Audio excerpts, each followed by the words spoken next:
මාතෘකාව දෙන්න බලන්න මේ නන්දනවනේ.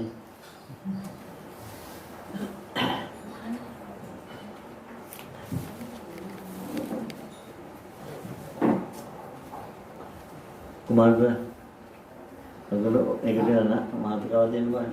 ආමුණුගේ අපි උදේ කතාවක් කළා අවිද්‍යාවපත්‍ය සංඛාරා කියලා එතන ධර්මතාවය හැදෙන හැටි. ඒ සංඛාරපත්‍ය විඥානය කියන දැනට එනකොට මේක ගලප ගන්න කොහොමද කියලා පොඩ්ඩක් ඒකත් පුළුවන් මත. ඇත්තටම අවිද්‍යාවපත්‍ය සංඛාරා සංඛාරපත්‍ය විඥාන. ඒක ඇත්තටම එකටම යන ටිකක් ඒ අපිට දැන් අවිද්‍යාව නිසා සංඛාරය හට ගන්නවා වගේම විඥානය හටගන්නේ අවිද්‍යාව නිසා. එතකොට විඥානය මේ සංඛාර නිසා හට ගන්නවා කියලා කිව්වට සංඛාර හටගන්නේ නැහැ. අතන අවිද්‍යාව දුර වෙලා විද්‍යාව පහළ වෙනවා. එතකොට හැමතිස්සෙම අපිට මේ සංඛාර කියලා කියන්නේ මේ රැස් කරන දේවල්නේ. මේ රැස් කරන්නේ නැහැ අපි අවිද්‍යාව නොතිබ්බොත්. අවිද්‍යාව දුර වෙලා විද්‍යාව පහළ වුණොත් මේ රැස් කරන දේවල් රැස් කරන්නේ. එතකොට ඒ රැස් කරන්නේ අර ආයතන. ඒ කියන්නේ ආධ්‍යාත්මික රූපයයි බාහිර රූපයයි එකතු වෙලානේ. එතකොට ආධ්‍යාත්මික රූපයයි බාහිර රූපයයි එකතු වෙන්නේ නැත්තම් අන්න විඥානය හටගන්නේ. එතකොට ඒ විඥානය හටගන්නේ ඒකයි. දැන් මෙහෙමයි. මෙහෙම හිතන්නකො දැන් අපිට හිතන්න පුළුවන් ශක්තිය තියෙනවා. හිතන එක ප්‍රශ්නයක් නෙවෙයි. කාට හරි හිතුවට හිතන එක ප්‍රශ්නයක් නෙවෙයි. හිතන එක බාහිර රූපයට දැම්මොත් තමයි ප්‍රශ්නේ. දැන් තමන් හිතන එක බාහිර රූපයට දාලා ගත්තොත් ඊට පස්සේ තමයි බාහිර රූපය ගැන තමයි ඊට පස්සේ අපි අදහස් මත කරන්නේ. ඒ ලෝභ දේශ මොහ අධික ගන්න බාහිර. හිතන එක හිත දැන් අපිට කාණ්ඩ සද්දයක් අහන්න පුළුවන්. ඇහැට රූපයක් බලන්න පුළුවන්. ඒ වගේ මනසට හිතන්න පුළුවන්. ඒක අකුසල නැස් වෙන්නේ නැහැ. හැබැයි හිතන දේ බාහිර රූපයට දැම්මොත් තමයි අපි බාහිර රූපෙට දැම්මොත් බාහිර ශබ්දයට ගන්ධයට රසයට ඕන දැනගෙන දැම්මොත් තමයි අපිට අකුසල් පිළිවෙන්නේ. හිතන එතකොට එතකොට දැන් හිතන දේ බාහිර රූපයකට දැම්මොත් චක්කු විඥානයක් උපදිනවා. එතකොට අන්න සංඛාරපච්චය විඥාන. ඊට පස්සේ අර සංඛාරච්ච විඥානයක් හටගෙන. හැබැයි හිතන රූපේ බාහිර රූපෙට දැම්මේ නැත්තම් චක්කු විඥානයක් උපදින්නේ නැහැ ඊට පස්සේ. ඒ කියන්නේ අර විඥානයක් උපදින්න විදියක් නැහැ. මොකද විඥානයේ විදිහේ උපදින්න තිබිච්ච අවස්ථාව නැති කරගත්තා අර බාහිර රූපෙට මේක දාන්නේ නැතුව. මේක ටිකක් ගැඹුරු දෙයක් නෙමෙයි. ඉතින් ඒ වුණාට හැබැයි ඒක අපිට ඕකට ඕනතරම් ප්‍රශ්න අහන්න අපි එනවා බාහිර රූපේ ගැන දැකලානේ අපි හිතන්නේ කියලා හිතන්න පුළුවන්. ඉතින් එහෙම වෙන්න බෑ. එහෙම නෙවෙයි මේක සිත කියන එක. දැන් මෙතන මේ රූප සටහන දැක්කේ නැති වුණාට අපිට මේ රූප සටහන ගැන හිතන්න පුළුවන්. ඔව්. මනසට එනවා. එතකොට ඒ රූප සටහන දැක්කේ නැති වුණාට හිතනකොට අර රූප සටහනක් තියෙනවා හැබැයි එතන. ඊට පස්සේ අර හිතපු එක දානවා අර රූපෙට. අන්න එතකොට තමයි විඥානය උපදින්නේ. සංකාරුනේ ඊට පස්සේ විඥානයක් උපදිනවා. ඊට පස්සේ ඉතින් එතනින් නතර වෙන්නේ නැහැ. ඊට පස්සේ වේදනා සංඥා සංකාර ඔක්කොටම ගිහලා පංචඋපාදාන සංකාරයකටගෙන ඊට පස්සේ මේ නැවත කර්ම සකස් වෙනවා. ඉතින් ඒක නිසා අපිට උත්සාහ කරලා කරන්න පුළුවන් දෙයක් නෙවෙයි ඒක. හැබැයි ඒක අපි ඒ විදිහට දැනගන්න ඕනේ. දැනගෙන ඒක කරනකොට සබයි ඉතින් අපිට තමයි ඒක අපි නොකරත් බෑ. ඒක කරනවා ඊට පස්සේ. ඉතින් විඥාණයට පිළිටන්න නවතැප්පවල අපි හදන්න හොඳ නැහැ. ඒ කියන්නේ විඥානයේ පිහිටන්න නවතැප්පවල තමයි නාම රූප කියන්නේ. එතකොට නාම රූප නැත්නම් විඥානයක් හටගන්නේ නැහැනේ. නාම රූප හැදුවොත් තමයි විඥානය හටගන්නේ. ඒ කියන්නේ නාම රූප ඉස්සෙල්ලා හදලා විඥානය එතෙන් බහ ගන්නව නෙවෙයි. හැබැයි නාම රූප සකස් වෙන්න පුළුවන් මේ පරිසරයක් මේ නිර්මාණය කරගෙන විඥානය බහගත්තොත් විඥානය බහින්නම නාම රූපات එක්කම. අර දැන් පස්සේ තන නාම රූප වෙනව නෙවෙයි. ඉතින් ඒ වගේ අපි ඒකට අර විඥාණයට පිහිටන්න නවතැප්පවල නවතින තැන් හදන්න හොඳ නැහැ. ඒ නවතින තැන් තමයි අපි හැමදෙස්සෙම හදන්නේ. අපි මේ ආයතන වලින් ගත්තාම මේ හිතන එක මනසින් පව හැමතිස්සෙම හදන්නේ විඥාණයට පිහිටන්න නවතැප්පවල අපි හදන්නේ. නාම රූප හදන්නේ. ඒක නිසා අපි මේ අපිට බුදුහාමුදුරුවෝ මේ සත්‍ය ওই විදිහට කියලා දුන්නේ නැත්නම් අපිට ඕක දන්නේ නැහැ කොහොමද? එතකොට හැබැයි අපිට විඥානය නිරෝධ වෙලා ඉන්න බෑනේ. විඥානය නිරෝධ වෙන්නේ කියන්නේ විඥානය නිරෝධලා සම්මත මරණයට එනකන් මේ විඥානය මෙහෙම තියෙනවනේ උපරිණව නැවත එකකට කරනවා. උපරිණව නැවත එකකට කරනවා. නිරෝධ ඒ විදිහට වෙනවා. හැබැයි අර සම්මත මරණෙත් ඒ ටිකම සිද්ධ වෙනවා. ඒ ටික සිද්ධ වුණාට ඊට පස්සේ ඒ සිද්ධ වෙන්නේ සම්මත මරණයේදී අර විඥාණයට පිළිටන්න නවතන් බලක් ඔය හරි හදලා තිබුණා. හැබැයි රහතන් වහන්සේට ඒක සිද්ධ වෙලා නැහැ. අන්න ඒකයි ඒ රහතන් වහන්සේගේ ඒ පිළිවන් පෑම් පස්සේ ආයෙ පිළිටන්න නැති විඥාන. විඥානේ පිළිටන්න තරක් නැහැ. මොකද අන්න ඒක තේරුම් ගත්තාම අපිට තේරුම් ගන්න පුළුවන් අපි දැන් කරන වැඩේ. අපි දැන් මේ විඥානේ පිළිටන්න නාම රූප කොච්චර හදනවද? අපි විඥානේ පිළිටන්න ඉස්තරම අපි හදන්නේ. අපි රහතන් වහන්සේ ඒක හදන්නේ නැත්තේ ඒ මොකද දැන් රහතන් වහන්සේ අපි වගේ තමයි ජීවත් වෙන්නේ. අපි වගේ රූප වර්ණ සද්ධාහනවා ගන්න ඒ ඔක්කොම කරනවා. හැබැයි ඒ වුණාට අර විඥාණයට පිළිටන්න මේ හදන්නේ නාම රූප හදින්න ඕනේ විස්තරය හරියසන්නේ නැහැ. විඥානයේ නවත පොළොව හදන්නේ. ඉතින් ඒක නිසා මේ අපිට අපි දක්ෂ වෙන්න ඕනේ ඒකට. ඒ කියන්නේ ඒක තමයි අර දක්ෂතාවය කියලා කියන්නේ. මොකද අපිට යෝනිසමනසිකාරයෙන් ඉඳගෙන සතියෙන් ඉඳගෙන ඒවට උත්තර දෙන්න පුළුවන් වුණොත් ඉතින් ඇත්තටම අපි මේ ඉන්න විදිහට අපි අයෝනිසමනසිකාරයෙන් ඉඳගෙන මේවා කරගෙන මේ ඔක්කොම දහ ජලවල වල තියාගෙන මේක කරන්න බෑ. අපේ අපි යෝනිසමනසිකාරයෙන් ඉඳගෙන සතිය ආරම්භ හොටි කියන්නේ සතියෙන් ඉඳගෙන යෝනිසමනසිකාරයෙන් මේ වැඩේ හරියට කරන්න ගත්තොත් මේක කරන්න පුළුවන්. ඒ කියන්නේ අපි මේ කාරණා ටික නෙමෙයි කරන්නේ. දැන් අපි විඥාණයට නාම ධර්ම පොළ හදනවා, නාම රූප හදනවා කියලා ඒ කාරණාවල් නෙමෙයි අපි කරන්න ඕනේ. අපි ඒ කාරණාව ටික දැනගන්න ඕනේ. ඒ කාරණාව ටික දැනගත්තන් පස්සේ අපි කරන කියන ක්‍රියාවල් ඒකට යෙදෙනවා ඉබේට. මේක දැනගත්තන් පස්සේ. ඒ අනුව තමයි ඊට පස්සේ වැඩ සිද්ධ වෙන්නේ. ඒකම ඔව්. ඉතින් ඒව ඔක්කොම ආශ්‍රව තමයි. ඒ ඇත්තම ඒ කාමාශ්‍රව, භවශ්‍රව, ditthාශ්‍රව, අවිජ්ජාශ්‍රව ඒවා තමයි තියෙන්නේ. ඔය ඒකේ බුදුහාමුදුරු මේ ditthාශ්‍රව නැති කරගන්න කිව්වේ ditthාශ්‍රව නැති කරගත්තොත් අනිත් ඔක්කොම නැති වෙනවා. නැති කරගන්න පුළුවන්. ඉතින් ඒ දෘෂ්ටිය තමයි නැති වෙන්නේ. දෘෂ්ටිය නැති වුණොත් ඒ දෘෂ්ටිය කියන එක දැන් අපි හිතමු අපි මස් කන්නේම නැහැ. මම නම් මස් කන්නේම නැහැ. මාළු කන්නේම නැහැ. ඊට පස්සේ කේක් කෑල්ලක් දුන්නාම අහනවා මේකේ බිත්තර දාලා නේද තියෙන්නේ කියලා එනවා ඒක කන්නේ නැහැ. ඊට පස්සේ කට්ලට් එකක් දුන්නාම මේකට සමන් දාලා නේද තියෙන්නේ කන්නේ නැහැ. හැබැයි ඒක නරක නෙමෙයි කවන්නේ. ඒක දෘෂ්ටියක් ඒක. ඒක අර මස් බාන් කෑමෙන් වැලකීමක් නෙමෙයි. ඒක දෘෂ්ටියක් වෙලා තියෙන්නේ. එතකොට ඒ දෘෂ්ටිය අරට වඩා ආනන්ද වෙනවා ඊට පස්සේ. ඒ අර වගේ දැන් ඊට පස්සේ දැන් ඔන්න මම කන්නේ මේ කේක් කෑල්ල කන්නේ මම මොකද පිටර දාලා මේ ඉඳ කන්නේ.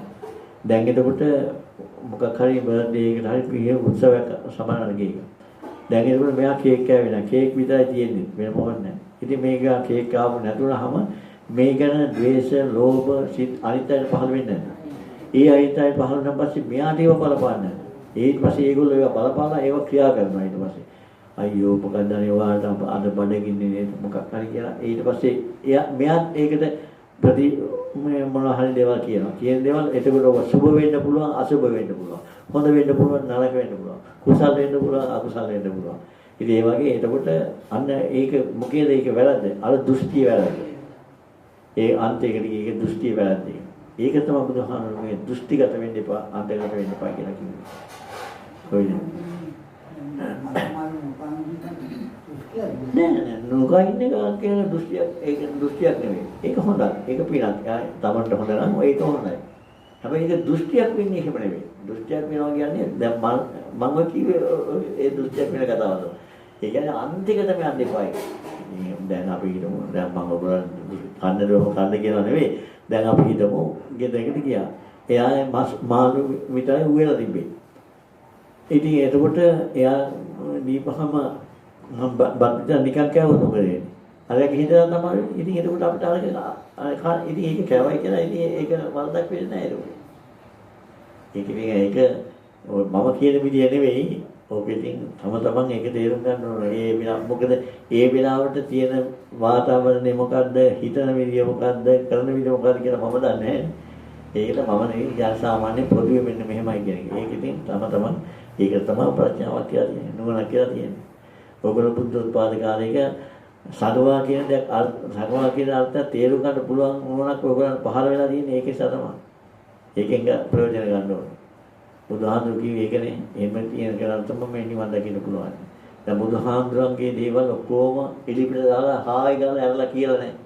ඔක්කොම කියලා දෙන්නේ උගාදේව අපි හොයාගෙන තියෙනවනේ මේ. ඒ කියන්නේ ඒ උගාදේව කියන දේ ඊට වඩා තව යථාර්ථයක් තමයි යන්න තියෙන්නේ. මම ඔයගොල්ලන්ට කියලා දෙනවා ගොඩක් ඒවා.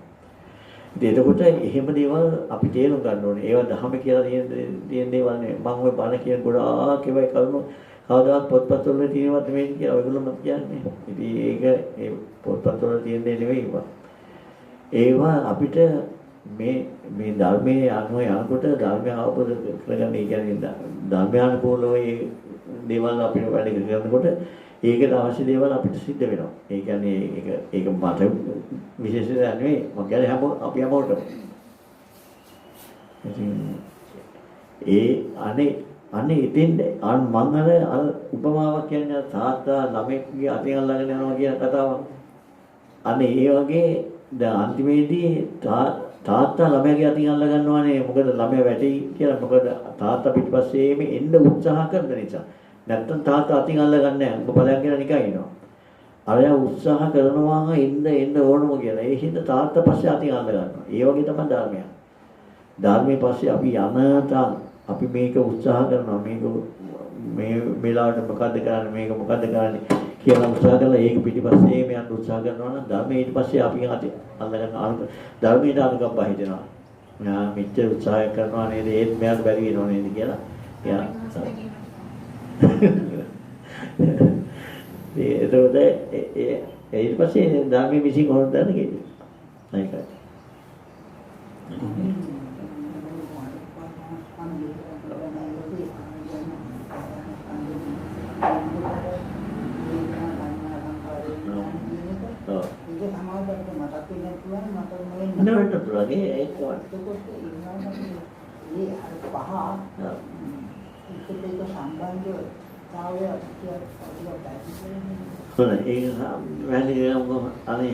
අනේ එහෙම නොතේන දේවල් අතරට අහන්න. එතකොට ඇත්තටම මෙතන ඔය වචන ටික දැන් අවශ්‍යම නැහැ.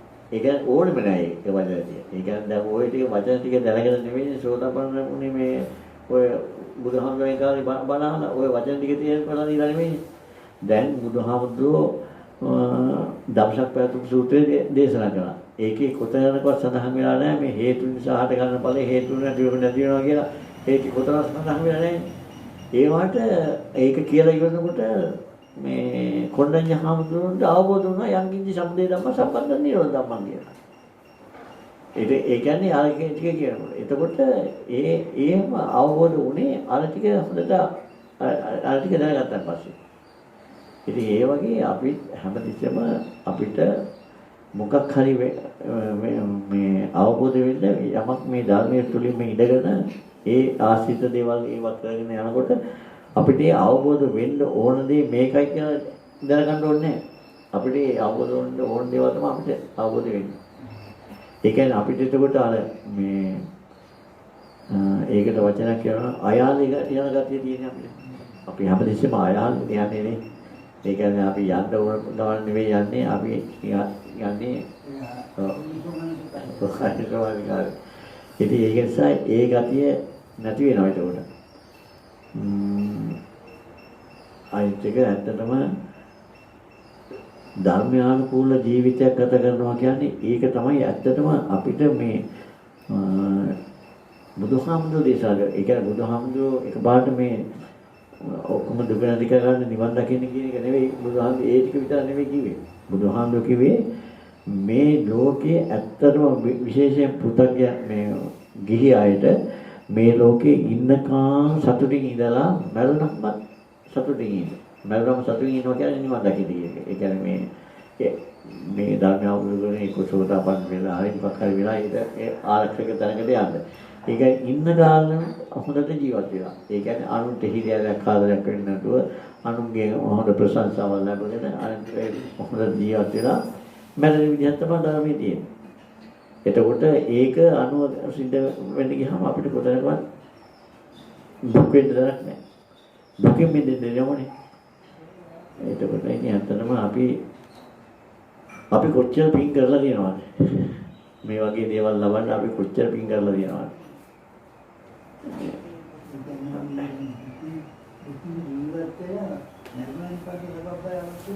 බෑ ඒක අනිත් එක අපි එහෙම හිතනවා නම් අපිට අපිට පේන්නේ නැහැ නේද? දන්නේ නැහැ. ඔව් දැන් ඒකට හොඳ උදාහරණයක් තමයි මම ඔයගොල්ලන්ට කියන්නේ. ඔයගොල්ලෝ ශ්‍රද්ධානුසාරී වෙලා මැරුණොත් මැරෙන අවස්ථාවේදී ඔයගොල්ලන්ට මේ සෝතපන්න වෙලා මැරෙයි.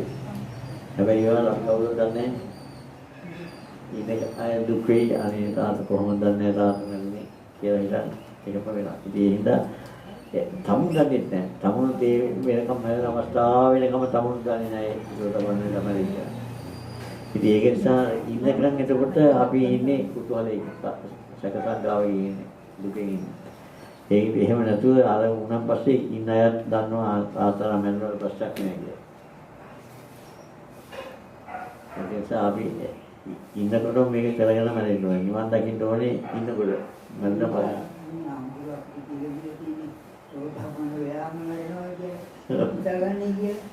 ඔය ඒක විතරද? ඒ වයිලා නැත්නම් ඉතින් හැබැයි ඉතින් වීර්යයකුත් තියෙනවා තියෙනවා. මේ හිතාගෙන නිකන් ඉඳලා බැලුවා. නෑ නාටකයේ වීර්යයකුත් තියෙනවානේ. එයාගත්තම තමයි වීර්යය. ඒක සසරේ බය දකින්න හැමතිස්සෙම ඇත්තටම අපි කොච්චර මේ නිකන් වීරුවට කියනවා වගේ මේ හැමතිස්සෙම කියනවා මේ කොච්චර මේ හොඳට හිටියත් අපහු බැලන හිත සතර පාය යන්න තම අපිව හේතු තියෙනවා. ඕක නැති කරගන්න ඕනේ. අපිට මෙච්චර මේ බුද්ධෝත්පාද කාලයක සතර පාය යන්න වෙනවා නම් සතර පාය නෙවෙයි මේ බුද්ධෝත්පාද කාලයේ අපි අතහැරියොත් අපි නිරේ බයි උපදින්න ඕනේ. සතර පායනේ ඒ තරම් වැරද්දක් අපි කරලා තියෙන්නේ. ඒ කියන්නේ එච්චර ලොකු දඬුවමක් දෙන්න ඕන වැරද්දක් අපි කරන්නේ. ඒ කියන්නේ මේ මෙච්චර මේ බුද්ධෝත්පාද කාලේ අතහැරගත්තා කියන්නේ නේද? ඒකට ලොකු දරුවක් දෙන්න ඕන අපිට. ලැබෙයි ඉතින් ඒක දෙන්න නැහැ.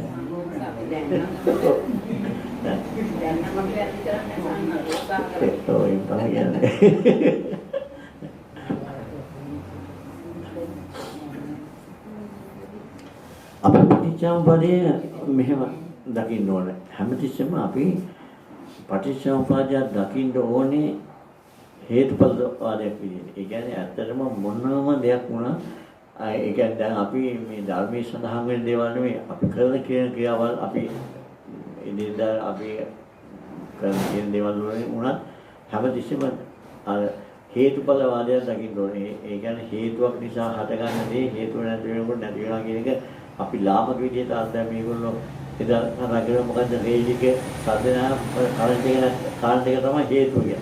ඒකත් ඇත්තක් තමයි. කාන්ත හේතුව නැති වෙනකොට මේ ඵලයක් නැති වෙනවා. ඒකත් ඇත්ත ඒක තමයි. හැබැයි ඒක හරි ලාභක හේතුවක්. ඒක අපිට නුවණ පැහැදිලි එකක් නෙවෙයි. ඒක නිසා ඒක හිතුවත් ඒකම නැහැ. මේ වස්තුව. අරිසාරදී වලින් නැතුව ඒක හිතුවා නම් ඒකම නැහැ. නමුත් ඉතින් අපිට නුවණක් වැඩෙන්න ඕන. අපි ඇත්තටම මේ අනුරාග සංසාරයක් පුරාවට අපි කරේ ගා කියලා හැමතිස්සෙම අපි අයෝනිසමනසිකාරී කරේම මේ මෙනකාකල් අකුසල රැස් කිරීම. ඒක කුසල රැස් කරලා නැහැ. අපි ගා අකුසල තමයි රැස් කරලා තියෙන්නේ. එතකොට මේ අකුසලයේ වැඩිකමට සමහර වෙලාවට කුසල නැති වෙන්නේ නැහැ. ඉතින් ඒවා බලපවත්තන්න නැති වෙනවා. මොකද ඇත්තටම අපිට අකුසලයේ අපි ඉන්න තාක්කල් අපිට පෙර කරපු වැරදි අපිට පරිස්සම් වෙනවා. ඒ කියන්නේ අකුසලයේ ඉන්නකම් අපිට මේ පෙර කර්ම පරිස්සම් දෙන්නේ දැන් අපි සතික් මරලා ඒකට විපාක දෙන්න ඕන. ඒව නැත්තම් බොරු කියලා විපාක දෙන්න මොනවා හරි විපාකයක් දෙන්න තියනවා නම් ඒ විපාකෙ දෙන්න සුදුසු මේ වාතාවරණයක් මෙයා හදලා දෙන්න ඕන. ඒ සුදුසු වාතාවරණය තමයි අකුසලය. එයා කුසලයේ ඉන්නවා නම් එයාට ඒක විපාක දෙන්න විදියක් නැහැ. අපි කුසලයේම ඉන්නවා. දිගටම කුසලයේ ඉන්නවා. අර සතා මාර්ගයකට ඔන්න මේ ආවා කර්මයේ විසින් ආවා වෙලාව මෙයාට මොකක් හරි කරලා දාන විපාක දෙන්න ඕනේ කියලා. එතකොට එයා කුසලයේ ඉන්නේ. කරන්න දෙයක් නැහැ ආපහු යනවා.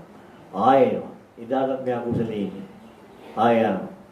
ආයෙත් එනවා මේ කර්ම විපාක දෙන්න කොච්චර එනවනේ. එනවා එනවා. ඉදාට කුසලයේ ඉන්නේ. මේ විදිහට එයාත් ඇවිල්ලා එයාට කවදා හරි මේ ගමනේ එපා වෙනවා. ඒ එපා වෙනකන් අපි කුසලෙම ඉඳලා එතකොට ආරම්භ එතකොට මම අහෝසිකර වෙනවා කියන්නේ. ඊට පස්සේ නැතුව නිකන් ඉන්නවා. බැලන්නේ නැහැ මේ මිනිහට ගියාට නැහැ කුසලෙමයි නේ මේක විපාක දෙන්න දෙන්නේ නැහැ කියලා නිකන් ඉන්නවා. ඒක නිසා හැම වෙලාවෙම නිකන් ඉඳී කියලා හැම හිතන්න එපා.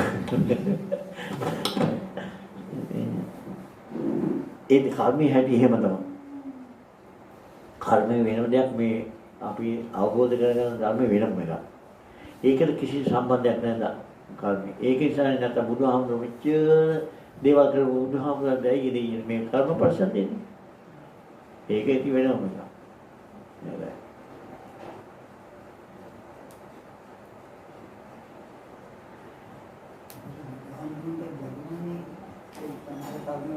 ඔව්.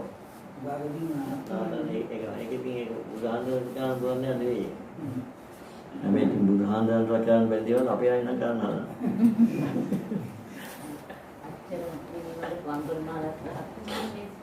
ඔව් එහෙනම්.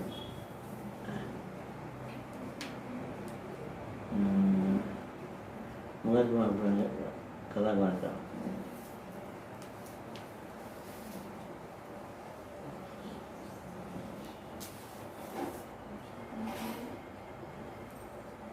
සංඛාර ගැන තව ටිකක් කිව්වනම් මනකට අපින දැන් ගොඩක් අය පින් කරන්නේ දැන් ගොඩක් අය පින් කියලා කරනවානේ. ඔව්. පින් කරනවා භාවනා කරනවා ඉතින් ඒ වගේ දේවල් ගොඩක් අය කරනවා. ඔව්. ඒවත් ඉතින් සංඛාරනේ ඉතින්.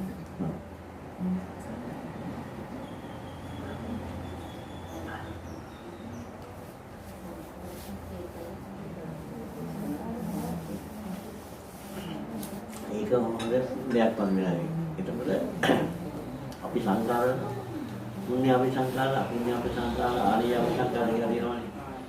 එතකොට පුණ්‍ය අපි සංකාර කියන්නේ මොකද? පින් දෙයක්. ඒ කියන්නේ ඒක නරක දෙයක් නෙමෙයි. අපුණ්‍ය අපි විතරයි ඉතින් නරක. ආර්ය අපි සංකාර කියන්නේ බ්‍රහ්ම ලෝකවල මේ උපදින මේ ධ්‍යාන වලින් ලබා ගන්න සංකාර. එතකොට බුදුහාමුදුරුවෝ කිව්වේ සබ්බේ සංඛාරා අනිත්‍යයි. ඒ සියලුම සංස්කාරයන් අනිත්‍යයි. අනිත්‍ය කිව්වේ අවිද්‍යාවපච්චය සංඛාර. ඒ කියන්නේ මේ දෙක පුණ්‍යාප සංඛාර, අපුණ්‍යාප සංඛාර, ආනේයාප සංඛාර කියන ඒවත් අවිද්‍යාව නිසා. ඒකෝට පුණ්‍යාප සංඛාර අවිද්‍යාවයි. ඒ ඇයි එහෙම වෙන්නේ? පුණ්‍යාප සංඛාර අවිද්‍යාව වෙන්නේ ඇයි? නැවත භවයක් සකස් වෙනවා. නැවත භවය. ඒ කියන්නේ අතර මේක නැවත භවයක් සකස් වෙනවනේ. පුණ්‍යාපි සංකාර වුණත් ඒක විපාක දෙන්නේ නැවත භවයක්. භවයක් සකස් වුණොත් ජාති දුක්ඛ, ජරා දුක්ඛ ඊට පස්සේ ආයේ ජරා මරණ වල ආයෙත්. ඒක නිසා අපි ඒ විදිහට වෙන්න ඕන. අනිත් එක ඇත්තටම මේ ඇහින් සාදු කරන දෙයට ඔක්කොම මේක හොඳ අපි පැහැදිලි කරගමු. අපි මේ සංකාර රැස් වෙන්නේ කොහොමද? අපි ආයතන හයෙන් තමයි රැස් වෙන්නේ. කොහොමද රැස් වෙන්නේ? අවිද්‍යාව නිසා රැස් වෙන්නේ. එතකොට අපි රැස් කරගන්නේ කොහොමද?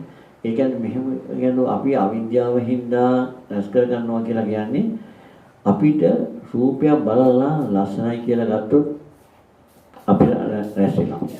ඒ වුණාට රූපයක් බලලා ලස්සනයි කියන එක නරක දෙයක්ද?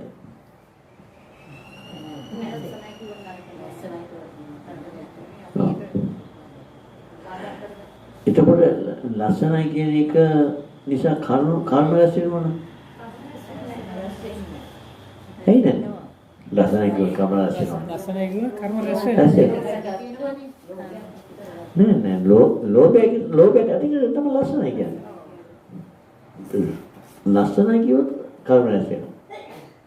අපේ අඳුර මේ ලස්සනයි නොකිය අපි දැන් මොකක්ද අපි වස්තුවදියා බලපු ගමනින් මේ කර්ම රැස් වෙනවද? නෑ එහෙම නෑ.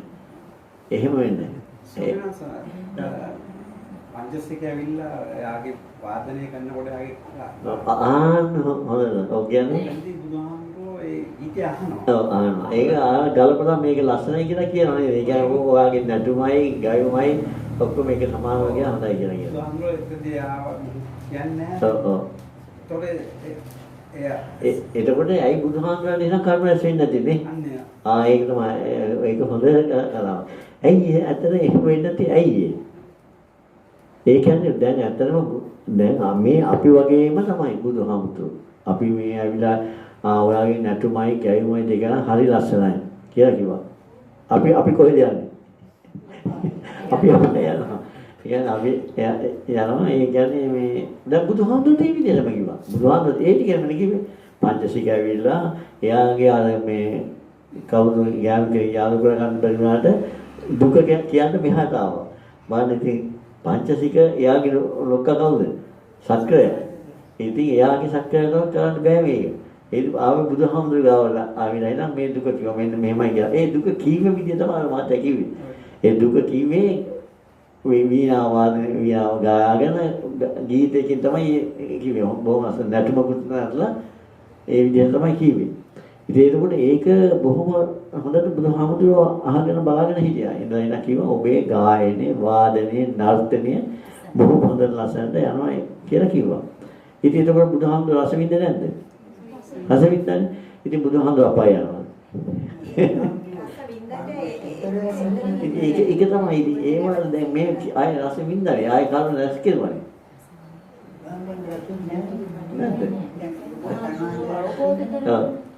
ඇයි ඒ රස වෙන්නේ?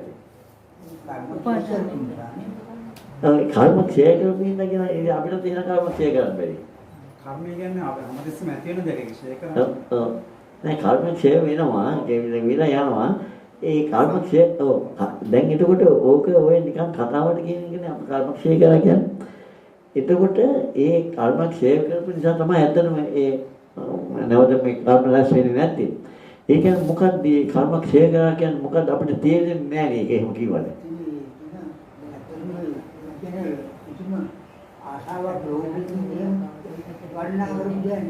නෑ වෙන්නදී සම්බන්ධනේ දැන් අපි මෙහෙම ලෝභයෙන් ඉඳලා අපි මේ ලස්සනයි කියලා කිව්වම අපේ හිතේ තිබිච්චාද අපි දන්නේ නැහැ. මේ බුදුන්ගේ හිතේ තිබිච්චාද කොහොමද අපි දන්නේ? ඒක අපි දන්නේ නැහැ. බුදුන්ගේ කොහොමද අපි දන්නේ?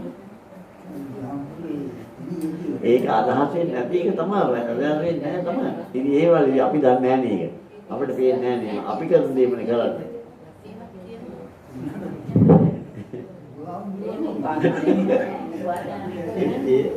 ඒක අපිට එහෙම පිළිගන්න බෑ. නෑ උපාදානයේ ඔක්කොම වෙලා නේද කියන්නේ. උපාදානයේ කතාවක් නෙමෙයි මෙතන තියෙන්නේ. ඇත්තටම මේ කර්ම ක්ෂය වෙන්නේ කර්ම ක්ෂය වේ කරපු නිසානේ මේ එහෙම වුනේ. ඉතින් කොහොමද මේ කර්ම ක්ෂය වුනේ? ඒ කියන්නේ දැන් ඒ තියෙන කර්ම නැති වෙලා ගෙවලා ඉවරයි කියමුකෝ තිබිච්ච දැන් ඉතින් මෙතන ආය ආල් කර්මයක් යනවා සකස් වෙනවානේ. දැන් එහෙම වෙලා නැහැ නේද? මෙතන දැක්ක විනාශ වෙලා නැහැ. මම කියලා දෙන්නේ ඔය ලස්සන දිනාව රූපයෙන් නෙමෙයි ඕක තමන්ගේම සිතින් ඔව්. වෙනාට ලස්සන අදින්නේ ඕක තමන්ගේ සිතින්ම තමයි රූපෙට වැට ගහලා ගිහලා තමන් දකින්නේ කියලා. ඔව්. ඒතකොට මේ අවබෝධය බාහිරින් ආව නැtei කියලා ඒක බුදුරන් මන්ද දකින්නේ නේද? ඔව් ඒකත් එහෙම වෙනනේ. දැන් ඇත්තටම මෙහෙමයි. කර්ම රැස් වෙන්නේ කොහොමද? මොනවද සාධුකාරයක් දෙන්නකො කොහොමද? දැන් මෙහෙම හිතන්න ඇත්තටම මේ කර්ම රැස් වෙන්නේ මොන වගේද?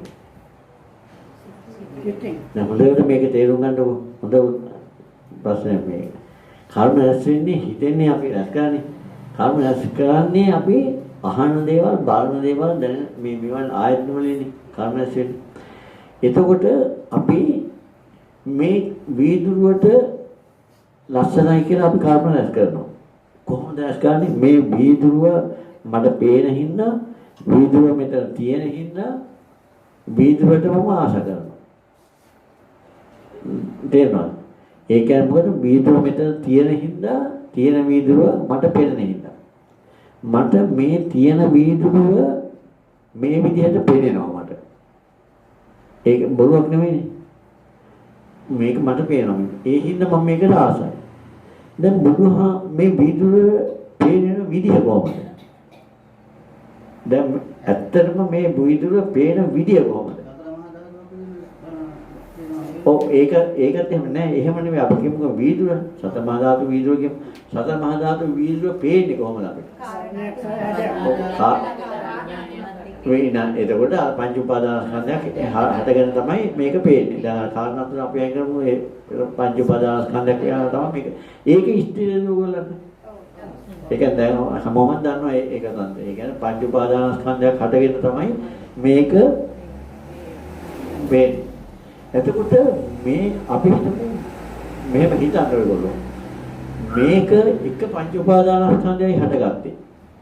ඒ කියන්නේ පංච උපාදාන මේක රූපේ තියෙන ආධ්‍යාත්මික රූපය මේ එකතු වුණා මේ වීදුරුවක් කියලා මේ වීදුරු සංඥාවක් ආව මෙතන. ඒ කියන්නේ චක්කුජ්ජ පටිච්ච රූපේච උපජ්ජ චක්කු විඥාන තින්න සංගති පස්සෝ. ඇහැයි රූපය දෙක එකතු වෙලා ඒක ස්පර්ශ වෙනවා. මොකද මේ ස්පර්ශ වෙනවා කියන්නේ මම ඒක මේ අමතර දෙයක් මට මතක් කරගන්න මම කියන්නේ ස්පර්ශ වෙනවා කියන්නේ මොකද? ආසයි බාහිර රූපය විඥානයයි තුනම ස්පර්ශ ඒක මට උදාහරණයක් කියන්න මොකක්ද? ඔය කියන්නේ ඔය මං කියලා දීපු දේවල් නේ කතා කරපු දේවල්. ඔයගොල්ලන්ට තේරෙන විදිහකට උදාහරණ. ඔව්. විඥානයේ කරනවා. ඔව්. ඒ වගේ දැන්. එතකොට ඔව් කියන්න පුතා මට කියන්න. විඥානයේ වෙන ස්පර්ශයෙන් තමයි අතන අපිරිකර තියෙනවා. ඔව්. මට ඔක නොපෙනෙන්න පුළුවන්. ඔව්. හැබැයි මම ඕනකමින් බැලුවොත් තමයි ඒක මට රූපයක් විදිහට පෙනෙන්නේ. ඔව්. අපි සාමාන්‍ය දැන් එතකොට එතන අර ආධ්‍යාත්මික රූපේ බාහිර රූපේ එකතු වෙලා චක්කු විඥානය හටගෙන ඊට පස්සේ ස්පර්ශ වුණානේ. ඒ ස්පර්ශ කියන චෛතසිකය ආවනේ. එතකොට මේ ස්පර්ශයේ කියන චෛතසිකෙ මොකද අර ටිකට කරලා දුන්නේ? ඒක දැන් අඳුනා ගැනීම අඳුනා ගන්න එකේ තව ඉස්සරහට ගිහලා. ඔව් අඳුනා ගන්න හේතුව. මෙන්න මෙහෙම ඉඳන් ඕකට හොඳ උදාහරණයක්. දැන් අපි මෙහෙම පොතක් බල ඉන්නවා. මේ පොතේ හිත අවධානය යොමු කරගෙන ඉන්නේ. එතකොට දැන් සෙනෙහි මල්ලි ආවා අතරින් මෙහාට. එනකොට මම දැන් මේ පොත කියවකව ඉන්නේ. හැබැයි මට දැනුණා මේ ආවා කියලා. මං කල්පනා කරන කවුද ආවා වගේ. දැන් ඒවන කවුරු ආවේ දැක්කෙත් නැහැ මොකක්වත් නැහැ. හැබැයි මට දැනුණා කවුරු හරි ආවා වගේ කියලා. ඊට පස්සේ මම උසලා බලපුවම අන්න එතකොට තමයි සෙනෙහි මල්ලි කියලා දානවා. ඊට පස්සේ දාගෙන හැබැයි අර ස්පර්ශය කියන වෙලාවේ අර ටික විතරයි හිතෙන්නේ. කවුද ආවා වගේ කියලා කියන්නේ.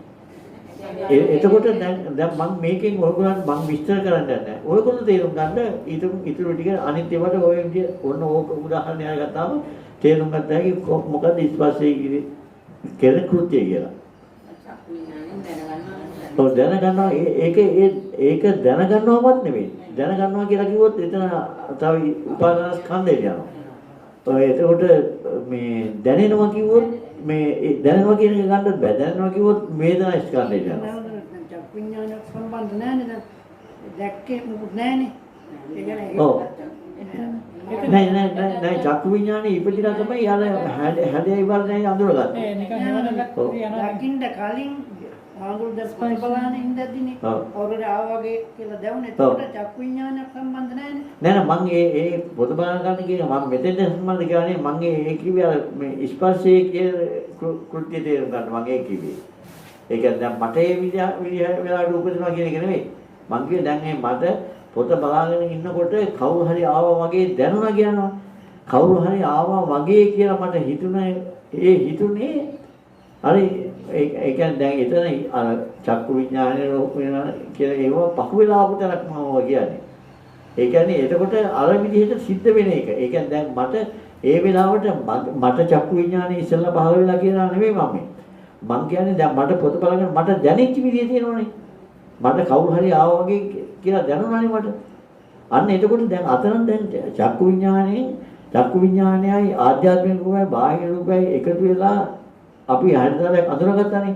ඒ කියන්නේ එතන ස්පර්ශ වෙච්ච මේ චක්කු විඥානයෙන් දැනගත්තානේ. ඒ දැනගත්තේ අන්න අර විදියට.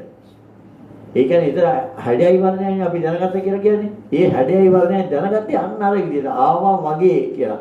එතකොට අතන අපි රූපයක් දැක්කා වගේ කියන එක. ඒ රූපයක් දැකලා නැහැ. රූපයක් දැකලා නැහැ. දැන් අර උදාහරණයට ඒක කරපා ගන්න ඕනේ. දැන් අතන මනෝ විඥානයේ විචිනේ තමයි කියේ මම ඒ ආවා වගේ කියලා දැනුණා කියලා. එතකොට මෙතන දැන් රූපයක් තිබුණා වගේ කියලා. එහෙම ඒ වචනේ ඒකට එතන ගන්න බැරි හින්දා මම මේක විකිනින්ද මම කියන්නේ. එතකොට රූපයක් වගේ දෙයක්. ඒ කියන්නේ රූපයක් නෙවෙයි. රූප සංඥාවකුත් නෙවෙයි. රූපේ දැනගන්නකුත් ඒක නෙවෙයි. හැබැයි රූපයක් වගේ. දැන් ආව කියලා දැන් සෙරේමලි කියලා දන්නෙත් නැහැ. ආවම කියලා දන්නෙත් නැහැ. හැබැයි ආව වගේ දැනුණා. අන්න ඒ වගේ එකක් තමයි මේ මෙතන ස්පර්ශ කියන එකෙන් වෙන්නේ. මම නිකන් පොඩි උදාහරණයක් කියන්නේ මේක එකට හරියනවද කියලා සවනස කියන්නේ.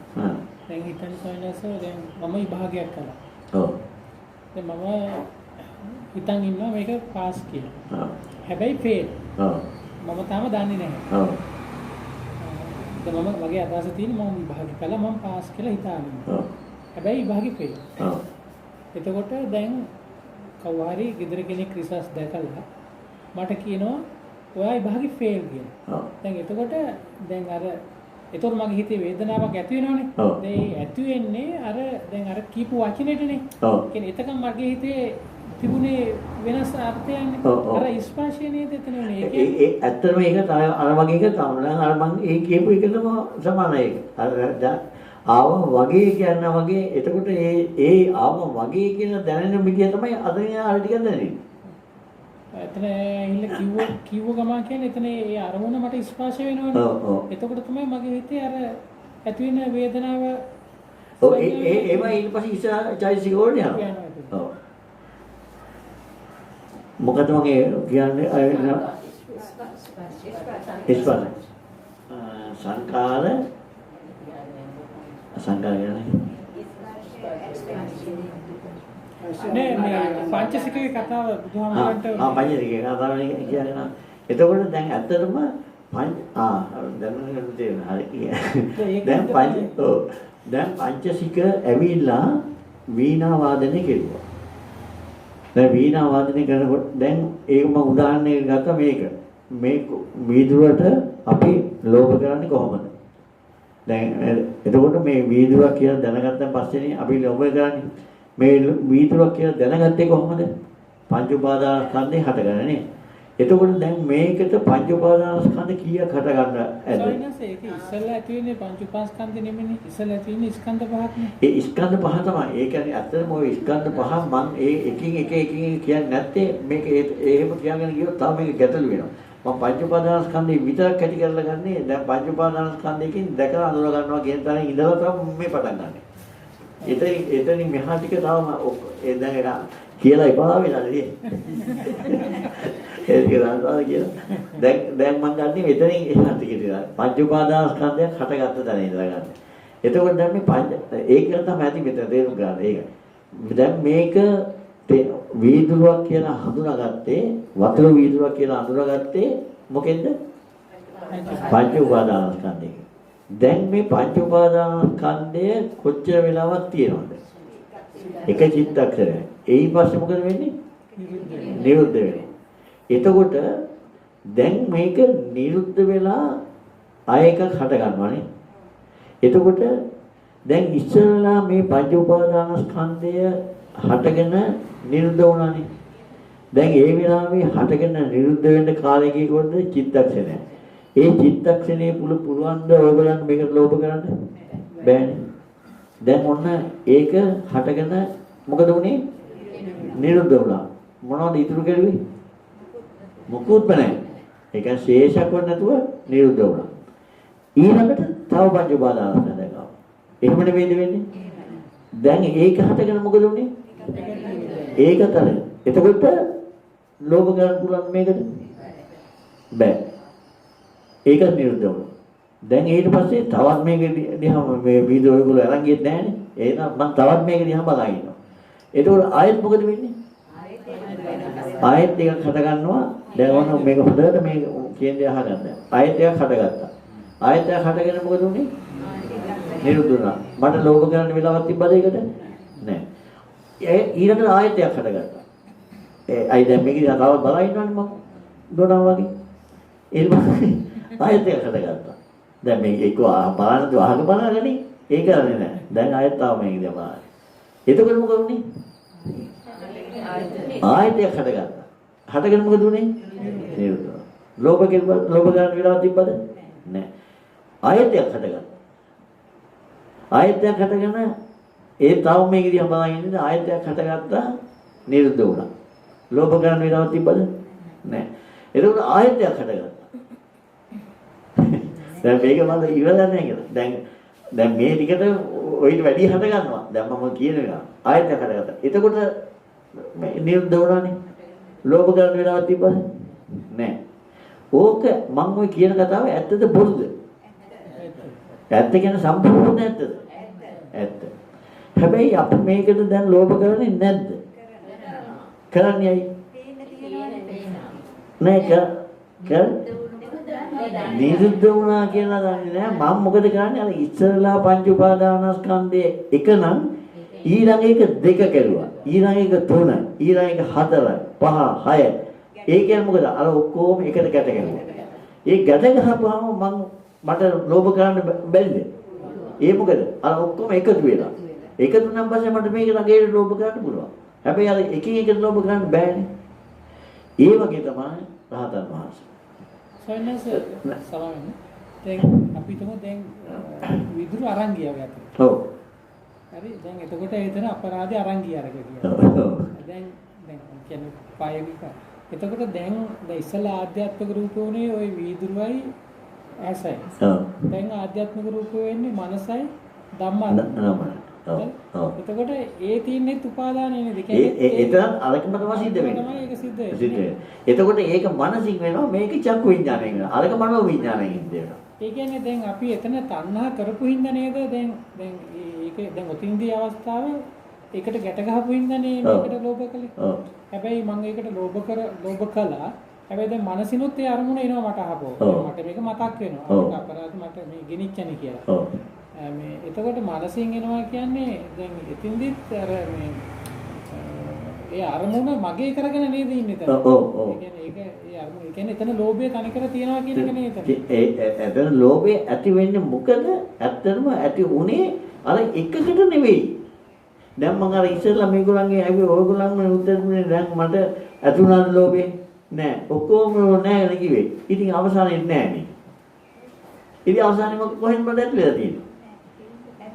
නෑ ඇත්තටම ඔයගොල්ලෝ උත්තර දෙන්නකොට දැන් ඉස්සෙල්ලා එකට ඇති වුණාද? නෑ.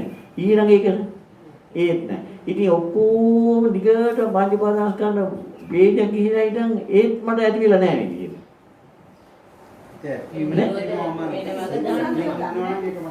ඔව් ඉතින් ඇත්තටම ඇති වෙලා නෑ නේ මට. ඇති වෙන්නේ කොහොමද? ඒ දැන් අර එකකටනේ ඇති උන්නේ නැත්තේ හැබැයි. හැබැයි මේ ඔක්කොම එකතු වුණා නම් අන්න එකතු වෙනවා නේද? එතකොට අපි කරන්නේ මොකද්ද මොන්ටකමට මේ ඔක්කොම එකතු කරගන්න. හැබැයි එකතු කරගන්න පුළුවන්ද මේක? එකක් ශේෂයක්වත් නැතුව නිරුද්ධ වෙලා ගියා. රහතන් වහන්සේ බුදුහාමුදුරුවෝ ඒක ගන්නවා. ඒක ප්‍රත්‍යක්ෂ වෙලා තියෙනවා. එතකොට රහතන් වහන්සේ දැන් පංචසික ආවා. දැන් ඕක එකක් නෙවෙයි උතන තියෙන පංච පාදාන ගන්න ගොඩාක් තියෙනවා. නමුත් අපි තේරෙන්න ගමු එකක් කියලා. තේරෙන්න ගන්නේ. ඔව්.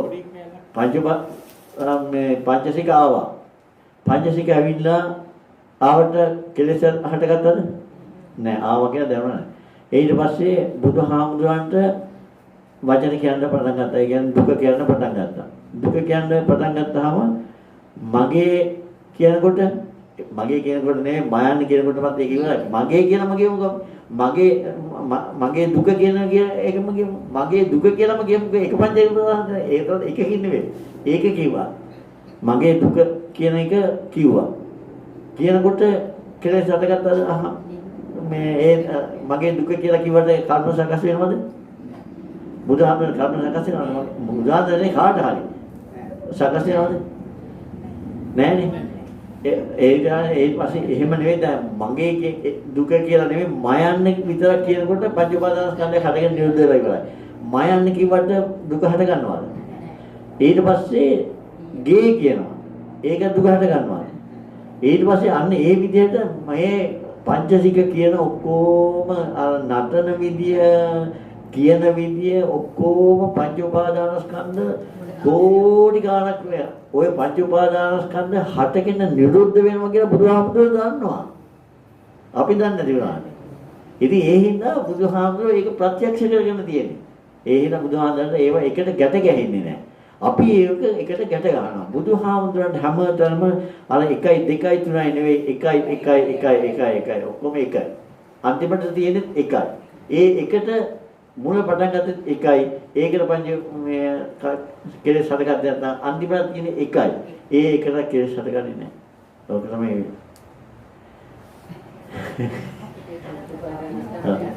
ඒ කියන්නේ ඇත්තටම අපි දන්නේ නැහැ නිරුද්ධ වෙනවා කියන්නේ. අපි හැබැයි ඒවා දන්නවා දැන්. අහුවත් පටස් ගාලා මේකලු කියනවා. හරි. අඩිපාසියක් මේලා අnder මල් කිවර අඩිපාසියක් එකයි කියලා ගණන් කරලා ඒක ඒක කතාවම නේද? ඔව්. ඊ දැනගෙනත් ඉතින් ලෝකෙ ඒක එකතු කරාම ගැට ගන්න පුළුවන් එක තමයි. ඔව්. ෆෑන් එක වගේ තමයි රොම්මක් නැහැ නමුත් ආමත් වලින් පේනවා. ඔව් ඒක තමයි. ඇත්තටම ওই தත්ත්වයේ බුදුහාමුදුරන්ට වගේ ওই தත්ත්වෙදී අනිත් අයලා තේන්න ඕන. අනිත් අයලා ඒව ඇවිල්ලා තමයි නිවන් දැක්කේ. ඉතින් ඒකට ඒගොල්ලන්ට කෙලෙස් හටගන්නේ නැහැ. හටගන්න විදියක් නැහැ. ඒ කාරණා ඕනම ක්‍රියාවකදී කරන්නේ ඕනම අධ්‍යාපනයක් දුන්නා. ඔව් ඒ විදිහ තමයි. දැන් ඇත්තටම දැන් මෙතන අපි කියමු එහෙම වෙන්නේ නැහැ.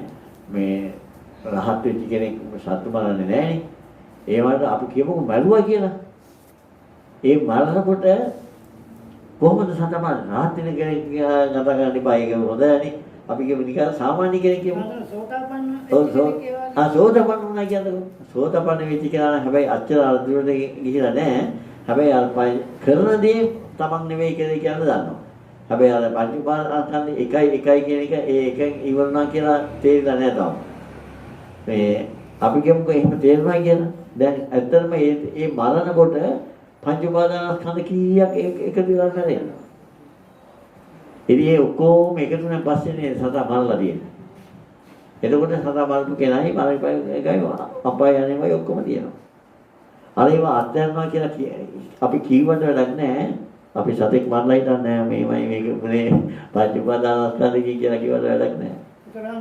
සෝතාපන්න කෙනෙක්ගේ සතා මරුවාම ඇත්තටම වෙන්නේ නැහැ. ඒක බුදුහාමුදුරුවෝ ඒක කියලා කියනවා දැන් මට. ඒ කියන්නේ බුදුහාමුදුරුවෝ දේශනා කරනවා පංචානන්තරේ පාප කර්මයේ විතරයි වෙන්නේ නැහැ කියලා අප වෙන්නේ කියනවා මේ සෝතාපන්න පුද්ගලයා. අනිත් දේවල් සිද්ධ වෙන්න පුළුවන් ඕන.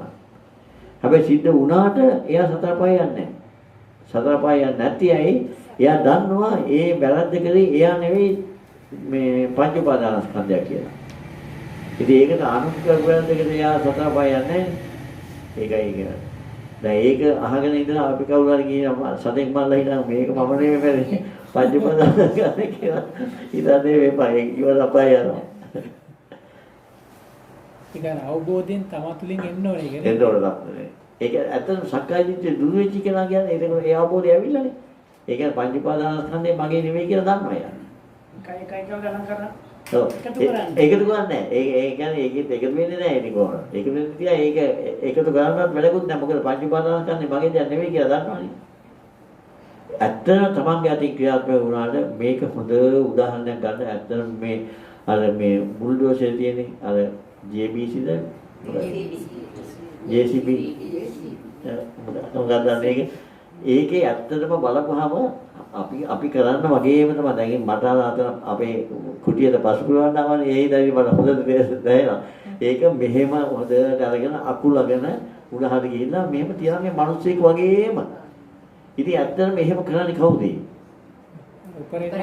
ඒක අර ඔපරේටර් කරන්නේ නෑ පුතා ඒක. ඔපරේටර් නෙවෙයි කරන්නේ. ඔපරේටර් දැන් අරක කුල උස්සලා තියන්නේ ඔපරේටර් නෙවෙයි.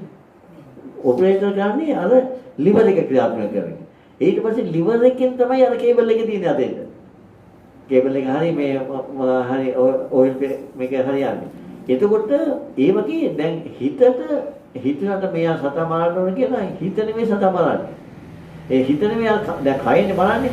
හිත නෙමෙයි කයට උපදෙස් දෙන්නේ. හිතට බෑ කයට උපදෙස් දෙන්නේ. හිතට ඉන්නවා එයාගේ වැඩකාරී කොටස. චෛතසික කියන. එතකොට හිත කියනවා චෛතසික වලට. චෛතසික ටික තමයි ඊට පස්සේ අර උස්සනේ චෛතසික, පෙරලන චෛතසික, දිගට යන චෛතසික, මේ හුලං වගේ වාදී චෛතසික මේ වගේ එක චෛතසික තියෙන්නේ ඒ චෛතසික පොඩි. ඒවට කියලා හිතන් තමයි ඉතින් අර වැඩි කරවන්නේ. එතකොට මෙතන 3 දෙනෙක් කරපු වැඩක් මේ. ඉතින් එතකොට අපාය යනවා 3 දෙනා බැස්සෝ. එකක් කරේ දුන්නොත් යන්නේ නැහැ. ඉතින් ඒක නිසා ඇත්තටම මේ ධර්මයේ හරිය ආශ්චර්යයි. ඒ කියන්නේ ඒ බාහිරකෙදී ඇත්තටම අපි දැන් ඇත්තටම අඟුලිමාල දහස් ගණක් මිනිස්සු මැරුවා. ඒක කොහොමද මේ රහත් වෙන්නේ? සෝතපන්න නෙවෙයි රහත් වුණා අඟුලිමාල. ඉතින් ඒ ඔක්කොම කෙලස් ගියා මේ ඒක මේ අපිට මේ බුදුදහමේ කියන මහා ආශ්චර්ය එකක් ඒවා. පටාචාරාව විතර දුක් විඳින්න නැත්නම් මේක වගේ කිසිම ගෑණියක් නේ. ඒ කියන්නේ ඉතින් මනුෂ්‍යයා මරුණා, ළමයි මරුණා, අම්මා තාත්තා මරුණා, ඔක්කොම ගෙයින් තිබ්බා. ඉතින් කොහොමද ඉවසන්නේ? ඒත් බුදුහාමුදුරුවෝ ගාවට යනකොට පිස්සියක් වෙලා ගියේ. බුදුහාමුදුරුවෝ බලන්න උපේක්ෂිතයි.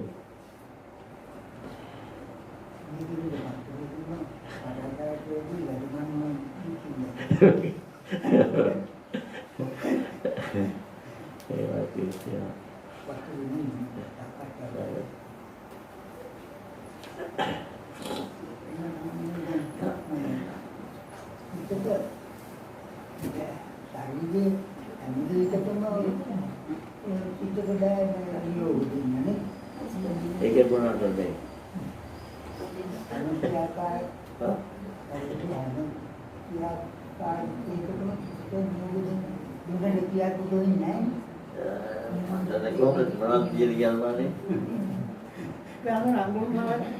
අඟුලිමාලට ඒතකොට මේ සුදාකන මල්ලා ඇතිට බව කොහමද ඒක දුරුනේ මේ රහත් භාවයේ ලබන නෑ මෙහෙමයි ඇත්තටම ඒ අඟුලිමාල කරපු අකුසල ගෙවෙන්න ඕන තමයි. ඒ කරපු අකුසල ගෙවෙන්නේ දැන් අඟුලිමාල ඉස්සෙල්ලා දැනගත්තා මේ දැන් උතන මේ රහත් උනායි කියලා කිව්වට සෝතාපන්න වෙන්නේ නැතුව රහත් වෙන්නේ නැහනේ. සෝතාපන්න මේ සකලාගාමි අනාගාමි ඒ විදිහට පියවරට යන්නේ. දැන් ඉස්සෙල්ලා මේ මෙයාට අඟුලිමාලට තේරුණා මේ බණ කියාගෙන යනකොට අඟුලිමාලගේ සක්කාය දිට්ඨිය දුරු වුණා. සක්කාය දිට්ඨිය දුරු වුණා මොකද? එතකොට සක්කාය දිට්ඨිය දුරුනම අඟුලිමාල දැන් එයාට හිතේ අපි දන්නේ එයාට හිතෙන්න ඕනේ එහෙමයි. ඒ කියන්නේ එයාට එතකොට එයා මරපු දේවල් එයා නෙමෙයි මරුවේ කියන එක එයාට තේරුණා. ඒ කියන්නේ ඇත්තටම එයා නෙවෙයි මරුවේ. ඒ කියන්නේ ඒ මරුවේ අර උපාදානස්කන්ධ ටික ඒක හොඳ උදාහරණයක් එතනින්. ඒ කියන්නේ එයා එහෙම මිනිමල් පුද්ගලෙක් නෙවෙයි අහිංසකෙනියාගේ නම මේ කරේ කියන එක තවරුණා. තවරුණා ඒක එයා නෙවෙයි මේක කරේ මේක මේ පංච උපාදානස්කන්ධයක් කරේ කියන එක තහවුරුනාම සක්කාය දිට්ඨිය දුරු වුණා. ඒ සක්කාය දිට්ඨිය දුරු වුණාන් පස්සේ ඊට පස්සේ ඉතින් අනිත් ටිකත් ඒ විදිහට වෙන්නේ.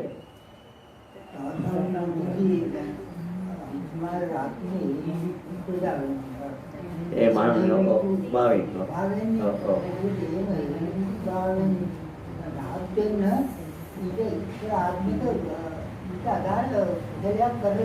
මේ අටපිරිකර පූජා කරලා දෙන්න ඕනේ කියනවනේ. ඒ භික්ෂුව ආයේ රහත් දෙන්නේ මහාන. ඔව්. ඒ ප්‍රාත්මේ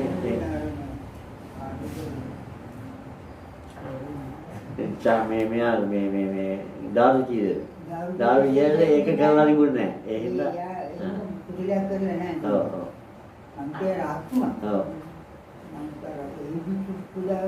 මහණෙන් පුලං කවන්නේ නැහැ. යාට අර කොලි තිබුණේ. ආ.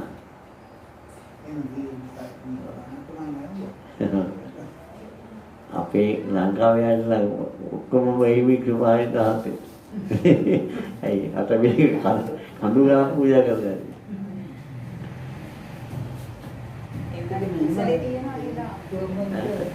පූජා කරපු ඉස්සරේ තියෙනවා නේද? තියෙනවා. කුසලයේ තියෙනවා. ඒ අටපිරිකර කරපුවාම වීර පුණ්‍යාය කරපුවාම කුසලයේ කියන්නේ හාමුදුර කෙනෙකුට අවශ්‍ය ඔක්කොම දේවල් තියෙනවානේ. දැන් ඕකයි නැති කතාවක් වෙනම එකක්. ඒවට එහෙම තියෙනවා කියලා හිතාගෙන අපි පූජා කරන්නේ. ඉතින් එතකොට ඒක හාමුදුර කෙනෙකුට අවශ්‍ය දේවල් ඔක්කොම ටික තියෙනවා ඒක. ජීවත් වෙන්න පුළුවන් ඒක.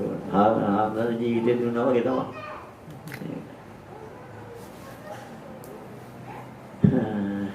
තවුනක් එහෙම මං කියලා ගන්නවට වැඩිය ඔයගොල්ලෝ වකරි කියලා ගත්තාන් පස්සේ නම හොඳයි.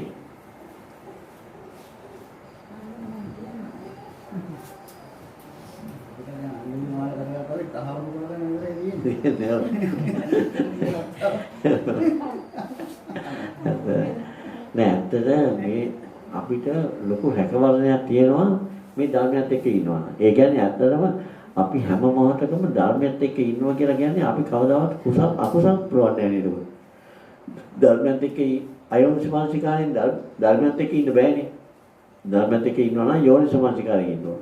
යෝනිසමනසිකාරයෙන් ඉන්නකොට අකුසල පිරෙන්නේ නැහැ. කුසල පිරෙන්නේ.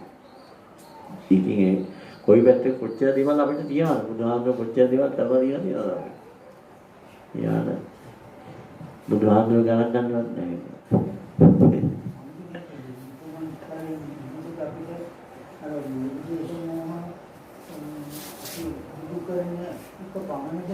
නෑ ඒක විතරක් නෙවෙයි යෝනිසමනසිකාරයෙන් ඉන්නවා කියලා කියන්නේ ඒ කුසල් දුරු කරන මොනවා කියනවා අර අලුතෙන් අකුසලෙන් නැති වෙන තියෙන අකුසල් නැති වෙනවා. ඒ කියන්නේ බුදුහාමුදුරුවෝ සඳහන් කරලා තියෙන විදිහමනේ අනුපන්නාචේව ආසවන්න උපජ්ජති උපන්නාච ආසව පහියන්. එන්න ආයෙත් පස්සේ කියන අනුපන්නාචේව ආසවා මේ උපජ්ජති ආයෝෂමනිකාරයෙන් කොට අනුපන්නා ජීව ආසව උපජ්ජති උපන්නා ජාසව පවද්දති. ඒ කියන්නේ තාම උපදිනා නැති ආශ්‍රව උපදිනවා උපදිලා දිනවා වැඩි දිනවා. ආයෝෂමනික යෝෂමනිකාරයෙන් කොට උපදිනා නැති ආශ්‍රව උපදින්නේම නැහැ. උපදිලා තියෙන ආශ්‍රව නැති වෙලා යනවා. සතර සම්පදන වීර්ය කියන්නේ ඒක. ඔය සතර සම්පදන වීර්ය. නෑ එහෙම එකක් නෑ. ඒක තමයි සිද්ධ වෙන්නේ. ඔව්.